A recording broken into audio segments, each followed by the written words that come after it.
compartir la palabra del Señor. Hoy quiero leer el Salmo 32, la dicha del perdón. Bienaventurado aquel cuya transgresión ha sido perdonada y su pecado cubierto. Bienaventurado el hombre a quien el Señor no culpa de iniquidad y en cuyo espíritu no hay engaño.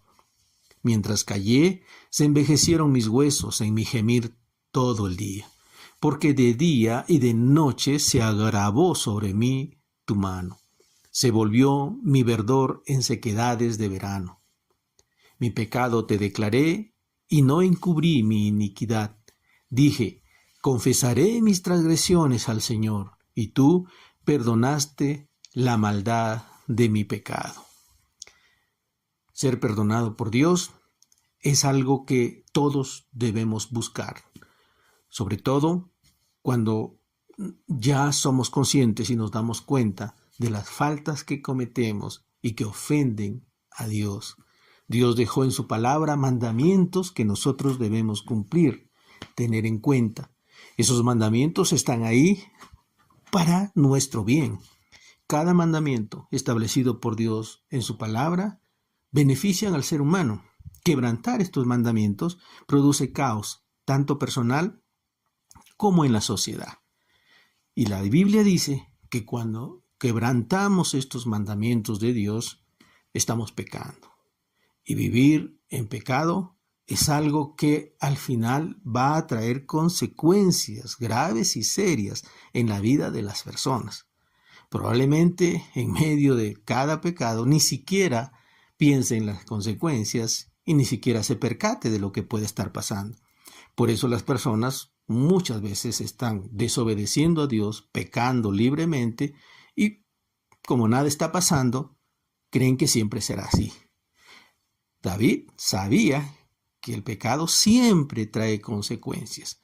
Por eso él declara aquí, en este salmo, mientras callé, se envejecieron mis huesos, en mi gemir todo el día, porque de día y de noche se agravó sobre mí tu mano, se volvió mi verdor en sequedades de verano. Lo que David estaba diciendo es, no me di cuenta, sino hasta cuando mi vida comenzó a secarse de la condición en la que estaba viviendo, lejos de cumplir los mandamientos de Dios. En algún momento, el pecado que practica la persona comienza a afectar sus vidas físicas, emocionales y espirituales. Y ese pecado comienza a traer consecuencias. Por eso es que el perdón debe ser buscado por la persona, el perdón a Dios. Un perdón que significa volverse de su camino y comenzar algo nuevo. No es solamente sentir pesar por el pecado, sino el llevar al arrepentimiento. Sin arrepentimiento no hay perdón. Y esto deben saberlo todas las personas. No tiene nada que ver con el remordimiento. Las personas sienten remordimiento por lo que están haciendo, pero continúan en sus prácticas. Cuando hay arrepentimiento, se deja de practicar el pecado. Quizás se reverdece por un tiempo, pero en algún momento su vida se va a comenzar a secar. David sabía esto. Comenzó su vida a secarse y su salud a deteriorarse. No fue restaurado sino hasta cuando pidió perdón.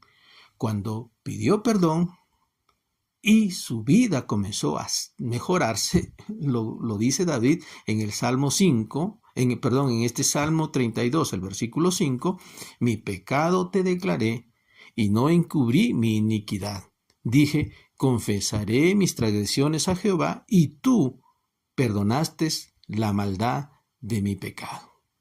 Esto es lo que hace el Señor. El único que puede perdonar nuestros pecados es Dios. Dios es el que perdona pecados, no un hombre, no una persona, no una iglesia, no una organización, no una congregación. Ningún ser humano tiene la capacidad de perdonar pecados, a menos que sea una ofensa personal, eso es otra cosa. Pero estoy hablando de los pecados que nos alejan de Dios. Pedir perdón implica reconocer que Dios es el único que nos puede perdonar. Y en medio de todo ello, si tenemos que pedirle perdón a las personas, lo tenemos que hacer para nuestra sanidad completa.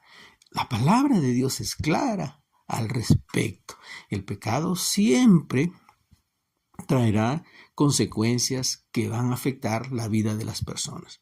Cuando la gente y las personas se arrepienten, comienza una nueva vida. Lo dice la palabra de Dios en 2 de Corintios, el capítulo 5, verso 17. De modo que si alguno está en Cristo, nueva criatura es.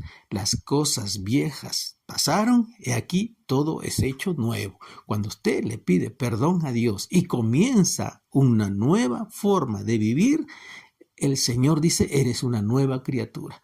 Nunca más Dios se vuelve a acordar de tus pecados. Ahora comienzas una nueva relación con Dios. ¿Significa eso que a partir de ahora no vas a cometer ninguna falta ni ningún pecado? No.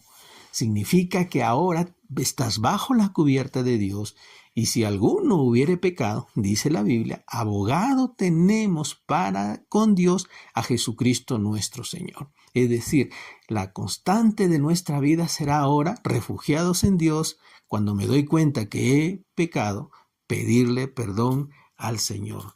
Esa es la vida en la cual nos encaminamos ahora.